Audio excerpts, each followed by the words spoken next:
कुतुब मीनार पर हिंदू तंजीमों के दावों के दरमियान आर्कियोलॉजिकल सर्वे ऑफ इंडिया ने अदालत में एक अहम हलफनामा दाखिल किया।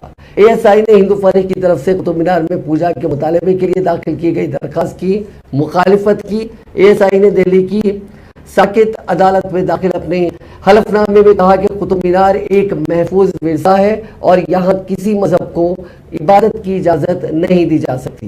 एएसआई ने मजीद कहा कि उसकी शिनाख्त को तब्दील नहीं किया जा सकता। एएसआई ने अदालत में दाखिल अपने हलफनामे में कहा कि कुतुब मीनार को 1914 से एक महफूज विरसे का दर्जा हासिल है। ऐसे में यादगार में इबादत की इजाज़त नहीं दी जा सकती। उसे महफूज करार दिए जाने के बाद से यहाँ कभी इबादत नहीं हुई।